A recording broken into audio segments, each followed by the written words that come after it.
ঈদ উৎসবে মেতেছে ক্রীড়াঙ্গন। নিজ নিজ জেলায় প্রিয়জনদের সঙ্গে ঈদ উদযাপন ও পশু কোরবানি ক্রিকেটারদের। অস্ট্রেলিয়ার বিপক্ষে হোম ও অ্যাওয়ে সিরিজে ভালো করার আশা। অস্ট্রেলিয়ার সাথে খেলা আছে ওয়ানডে আর টি20, তো যারা খেলবে তাদের জন্য শুভকামনা। ঈদের দিনেও থেমে নেই জাতীয় ফুটবল দলের অনুশীলন। দেশের জন্য এই ত্যাগ বড় সাফল্যের চাবিকাঠি হবে বিশ্বাস ফুটবলারদের। নিয়মিত হওয়া চ্যালেঞ্জ হিসেবে দেখছেন জিকো। আজ শুরু নারী সাফ ফুটবল মিশন। প্রথম ম্যাচে প্রতিপক্ষ মালদ্বীপ। দল নিয়ে আত্মবিশ্বাসী কোচ। উৎসবের দিনে দেশের মানুষকে বড় জয় উপহার দিতে চান অধিনায়ক। আমাদের টার্গেট থাকবে পয়েন্ট, তো ম্যাচের উপর ডিপেন্ড করে আমরা আমাদের সেরাটা দিয়ে খেলার চেষ্টা করব।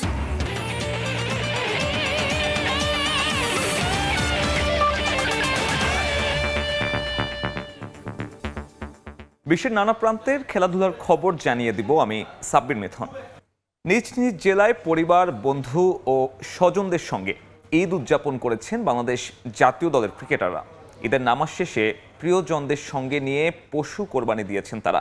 এ সময় মুসলিম উম্মাহর শান্তি কামনা করে সবাইকে ঈদের শুভেচ্ছা জানিয়েছেন ক্রিকেটাররা। অস্ট্রেলিয়ার বিপক্ষে আসন্ন হোম সিরিজের পাশাপাশি আগস্টে অ্যাওয়ে সিরিজেও ভালো করার আশা তাদের। সেরা প্রস্তুতি নিয়ে অজিবধে নেমে পড়তে চান তারা। এদিকে ঢাকার মিরপুরের পল্লবীতে ঈদের নামাজ শেষে সবার সঙ্গে কুশল বিনিময় করেন যুব ক্রীড়া প্রতিমন্ত্রী আমিনুল হক। বছর ঘুরে আবারও এসেছে পবিত্র ঈদ উল আজহা।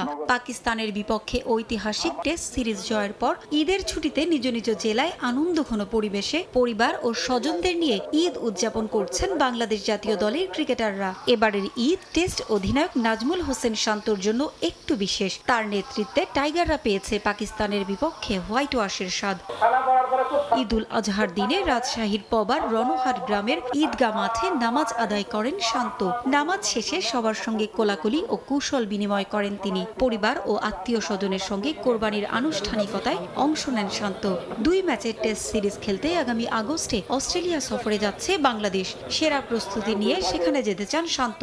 দলের প্রয়োজনে দিতে চান সেরাটা। যখন প্রতি বছর ঈদে আসি, এখানে যখন সবার সাথে দেখা হয়, এটা একটা বাড়তি আনন্দের বিষয়। ভালো ক্রিকেট খেলতে চাই, দলের হয়ে কন্ট্রিবিউট করতে চাই, এটাই মেন লক্ষ্য থাকবে। বগুড়ায় নিজ এলাকায় পরিবারের সদস্যদের সঙ্গে পবিত্র ঈদ উল আজহার আনন্দ ভাগাভাগি করে নিয়েছেন মুশফিকুর রহিম। শহরের ধরমপুর মাটিডালি নাজিমউদ্দিন জিলাদার ঈদগাহ ময়দানে ঈদের নামাজ আদায় করেন তিনি। তবে এবার ছেলে মায়ানের জ্বর থাকায় 3 প্রজন্মের একসঙ্গে নামাজ আদায় করা হয়নি। বাবা ও পরিবারের সঙ্গে ঈদের নামাজ শেষে দেশবাসীকে শুভেচ্ছা জানিয়েছেন মুশফিক। ঈদের পরে অস্ট্রেলিয়ার সাথে খেলা আছে ওয়ানডে আর টি20, তো যারা খেলবে তাদের জন্য শুভকামনা। আর আমাদের ইনশাআল্লাহ সামনে আরও অনেক বড় বড় খেলা আছে। জিম্বাবুয়ের সাথে অস্ট্রেলিয়ার সাথে গিয়ে টেস্টও খেলা আছে। তো আমি আশা করি আপনারা সব সময় যেভাবে বাংলাদেশ টিমের পাশে ছিলেন ওইভাবে এখনো থাকবেন এবং দোয়া করবেন। সাতক্ষীরায় গত বছর ক্রিকেটে ব্যস্ত সময় কাটানোয় মোস্তাফিজকে পায়নি পরিবার। এবার তাকে পেয়ে আনন্দ বেড়ে গেছে কয়েক গুণ। কাটার মাস্টার নিজ বাড়ি সাতক্ষীরা জেলার কালীগঞ্জ উপজেলার তেতুলিয়া গ্রামে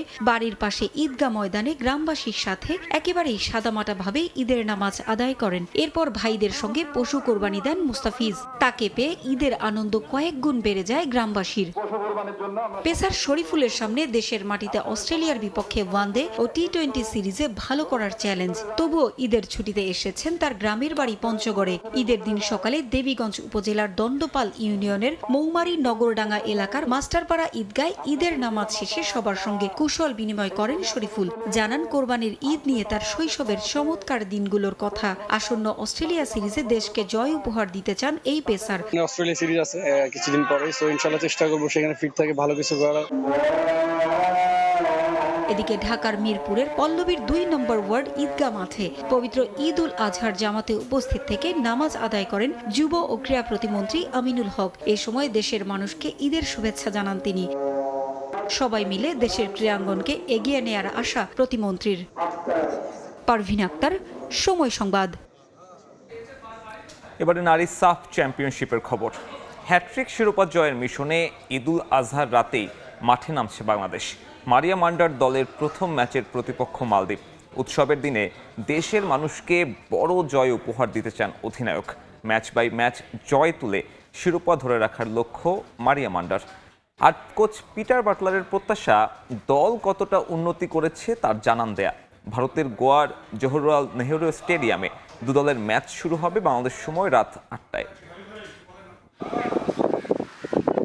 ঈদুল আজহার আনন্দে ভাসছে পুরো দেশ, আর সেই উৎসবের রাতেই মাঠে নামছে বাংলাদেশের নারী ফুটবলাররা। লক্ষ্য সাফ মিশনের শুরুটা জয় দিয়ে রাঙানো। মালদ্বীপের বিপক্ষে ম্যাচ দিয়ে শুরু হচ্ছে হ্যাট্রিক শিরোপা জয়ের অভিযান। ভারতের গোয়ায় ম্যাচের আগের দিন শেষ অনুশীলনে নারীদের ছিল বাড়তি মনোযোগ। ডন বস্কো অনুশীলন মাঠে দুই ভাগে ভাগ হয়ে নিজেদের ঝালিয়ে নেন ঋতুপর্ণা মারিয়ারা। গরম হাওয়া, দূরের অনুশীলন ভেন্যু আর নিম্নমানের মাঠ, সব চ্যালেঞ্জ পাশ কাটিয়ে এখন শুধুই ম্যাচ ভাবনায় নারী দল। আমরা ভালো কিছু করলে সেটা আমাদের দেশের জন্য ভালো কিছু দেওয়া, তো আমাদের প্রত্যাশা থাকবে আমরা ভালো খেলবো এবং ভালো খেলা উপহার দিব এবং ভালো একটা রেজাল্ট দেবো। এবারের সাফে বাংলাদেশের শুরুটা ভিন্ন, কারণ ঈদের দিনই টুর্নামেন্টে নিজেদের প্রথম ম্যাচ খেলবে লাল সবুজের প্রতিনিধিরা। আর প্রতিপক্ষ মালদ্বীপ নিজেদের প্রথম ম্যাচে ভারতের কাছে হেরেছে 11-0 গোলে, তাই পরিসংখ্যান বলছে এগিয়ে বাংলাদেশই। তবে বড় জয়ের হিসাব কষতে রাজি নয় দল। ম্যাচ বাই ম্যাচ এগোনোর দিকেই মনোযোগ পিটার বাটলারের শিষ্যদের। দলে অভিজ্ঞ ফুটবলারদের সঙ্গে আছে তরুণরাও। আসরের শুরুতেই বড় চমক দিতে মরিয়া বাংলাদেশ। প্রত্যেকটা টিমই কিন্তু খুব ভালো, তো প্রত্যেকটা ম্যাচই খুবই গুরুত্বপূর্ণ এবং ফাইটিং হবে। প্রথম ম্যাচ, তো আমাদের টার্গেট থাকবে পয়েন্ট। মালদ্বীপকে যে কোনো ব্যবধানে হারালেই নিশ্চিত হবে বাংলাদেশের সেমিফাইনাল। এরপর ভারতের বিপক্ষে ম্যাচটা হবে গ্রুপ সেরা হওয়ার লড়াই, যদিও সেই সমীকরণ এখন ভাবতে চায় না দল। ভারতে এসে অনুশীলন সুবিধা নিয়ে অসন্তুষ্ট বাংলাদেশ।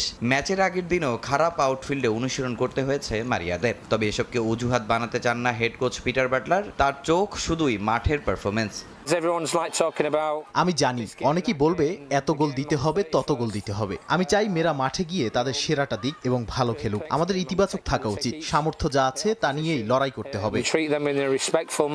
দুবারের চ্যাম্পিয়ন বাংলাদেশ এবার নামছে টানা তৃতীয় শিরোপার স্বপ্ন নিয়ে। আর ঈদের রাতের ম্যাচে পুরো দেশের প্রত্যাশা মারিয়াদের কাছ থেকে আসুক উৎসবের সবচেয়ে বড় আনন্দ।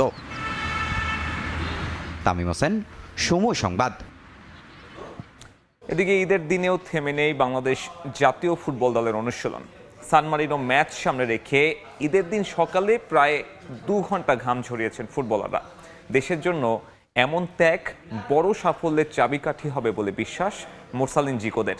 এই প্রীতি ম্যাচ দিয়েই জাতীয় দলে নিয়মিত হওয়ার লক্ষ্য একসময়ের দক্ষিণ এশিয়ার সেরা গোলরক্ষক হওয়া আনিসুর রহমান জিকোর। আর দুদিনেই নতুন কোচ থমাস ডুলির সঙ্গে বেশ ভালো বোঝাপড়া হচ্ছে বলে জানান শেখ মোরসালিন। আনন্দে ভাসছে পুরো দেশ, কিন্তু এই বসুন্ধরা কিংস অ্যারেনার চিত্রটা ভিন্ন। এখানে উৎসব নয়, চলছে ঘাম ঝরানোর লড়াই। দেশকে ভালো কিছু উপহার দিতে এই ঈদের দিনও অনুশীলনে ব্যস্ত জামাল জিকোরা। বাংলাদেশের ডাগআউটে নতুন কোচ। প্রথম পরীক্ষার আগে থমাস ডুলির হাতে সময় খুবই কম, তাই তো ঈদ উৎসবের দিনেও থেমে নেই অনুশীলন। ঈদের নামাজ শেষ করেই মাঠে জামাল জিকোরা। মুসলমানদের সবচেয়ে বড় আনন্দের দিন, পরিবার স্বজনদের সঙ্গে সময় কাটাতে না পারার আক্ষেপে পড়ছেন ফুটবলাররা। তবে দেশের জন্য এই ত্যাগ সহজভাবে মেনে নিয়েছেন মোরসালিন জিকোরা। ফ্যামিলির সাথে করতে পারতেছি না, একটু খারাপ লাগতেছে, কিন্তু দেশের জন্য ত্যাগ স্বীকার করতে হবে। At the end of the day আমরা যখন টিম মেম্বার সবাই একসাথে মিলে, এটাও আমাদের একটা ফ্যামিলি আমাদের কাছে এখন হয়ে গেছে। এবারের এই সান মারিনো ম্যাচ আনিসুর রহমান জিকোর কাছে একটু বেশি চ্যালেঞ্জিং। নতুন কোচ আসায় প্রায় 2 বছর পর বদলেছে তার ভাগ্য। তবে অভিজ্ঞ এই গোলরক্ষকের জাতীয় দলে আবারও নিয়মিত হওয়ার পথটা সহজ নয়। চ্যালেঞ্জটা বেশি, কারণ ওরা খেলতেছে, ভালোই করতেছে। এটার জন্য তো আমি অনেক দিন ধরে কষ্ট করতেছি, অনেক হার্ড ওয়ার্ক করছি। এই জার্নিটা অনেক কঠিন ছিল। 5 জুন ইউরোপের দেশ সান মারিনোর বিপক্ষে প্রীতি ম্যাচ বাংলাদেশের। এই ম্যাচ শুধু জিকোদের জন্য নয়, নতুন কোচ থমাস ডুলির জন্য বড় পরীক্ষা। অল্প সময়ই দলে কতটা পরিবর্তন আনতে পারেন তিনি, সেটাই দেখার অপেক্ষায় সমর্থকরা। দুদিনই ফুটবলারদের সঙ্গে ভালো সম্পর্ক গড়েছেন ডুলি। খুব ফ্রেন্ডলি, ভুল হলে আমাদেরকে খুব সুন্দর করেই যেন আমরা তাড়াতাড়ি ওইটা কানেক্ট করতে পারি, ওইটা আমাদেরকে শেখাচ্ছে। ঢাকায় আর মাত্র 2 দিন অনুশীলনের সুযোগ পাচ্ছে বাংলাদেশ দল। তামিম হোসেন, সময় সংবাদ, ঢাকা। দেশের ক্রিকেটের খবর। ক্যারিয়ার সেরা অবস্থানে মুশফিকুর রহিম। পাকিস্তান সিরিজে পারফর্ম করায় 10 ধাপ এগিয়ে টেস্ট র্যাঙ্কিংয়ে 16তম স্থানে অভিজ্ঞ ব্যাটার। ক্যারিয়ার সেরা অবস্থানে উঠেছেন তাইজুল ইসলামও। 2 ধাপ উন্নতিতে বোলারদের তালিকায় তিনি এখন 11 নম্বরে। বুধবার আইসিসির হালনাগাদ করা টেস্ট র্যাঙ্কিংয়ে এমন উন্নতি হয় বাংলাদেশি ক্রিকেটারদের। শুধু মুশফিক কিংবা তাইজুল নয়, সুখবর পেয়েছেন নাহিদ রানাও। 10 ধাপ এগিয়ে 54 নম্বরে এই গতি তারকা। এছাড়া 2 ধাপ এগিয়েছেন মেহেদী হাসান মিরাজ। 35 নম্বরে থাকা এই ডানহাতি বোলিং অলরাউন্ডার তবে পারফর্ম করলেও অবনতি ঘটেছে নাজমুল হোসেন শান্তর। 7 ধাপ পিছিয়ে 30 নম্বরে নেমে গেছেন বাংলাদেশ অধিনায়ক। উল্টো চিত্র অবশ্য লিটন দাসের। চট্টগ্রামে ক্যারিয়ারের অন্যতম সেরা ইনিংস খেলা এই উইকেটরক্ষক ব্যাটার 14 ধাপ এগিয়ে উঠে এসেছেন 24 নম্বরে। অবনতি হয়েছে মুমিনুল হকের, 3 ধাপ নেমে 38 নম্বরে এই টপ অর্ডার ব্যাটার।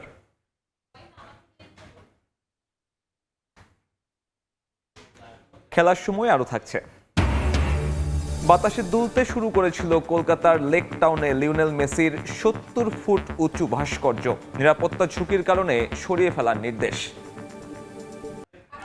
আবারও নারী সাফ চ্যাম্পিয়নশিপ প্রসঙ্গ। আজ রাতেই সাফ মিশনে নামছে বাংলাদেশের নারীরা। দলের সবশেষ খবর জানতে এই মুহূর্তে ভারতের গোয়ায় আছেন রিপোর্টার ফাহিম ইসলাম। সরাসরি যুক্ত হব তার সঙ্গে। ফাহিম, সবাইকে পবিত্র ঈদুল আজহার শুভেচ্ছা। বাংলাদেশ জাতীয় নারী ফুটবল দল এই মুহূর্তে ভারতের গোয়ায় অবস্থান করছে। তাদের আজকে সাফের যে হ্যাট্রিক শিরোপা, সেই হ্যাট্রিক শিরোপার যে উদ্বোধনী ম্যাচ, সেই ম্যাচটা আজ বাংলাদেশ দলের মালদ্বীপের বিপক্ষে স্থানীয় সময় 7:30 হলো, বাংলাদেশ সময় রাত 8টায়, যেখানে বাংলাদেশ দল প্রথম ম্যাচ শুরু করবে। যদি ঈদের একটু কথা বলি নারী ফুটবল দলের, সেখানে আজকে নারী ফুটবল দলের তেমন কোনো আয়োজন ছিল না। পুরো ফোকাসটা ছিল ম্যাচকে ঘিরে, ম্যাচকে কেন্দ্র করে। সেখানে ম্যাচ জয়ের পর আসলে মালদ্বীপ প্রথম ম্যাচে ভারতের বিপক্ষে তারা কলাপস করেছে, সেখানে বাংলাদেশ একটা সহজ জয়ের অপেক্ষায় আছে। সেই ম্যাচের পরেই যে ঈদের উদযাপন, মূল উদযাপন, সেই উদযাপনটা হবে।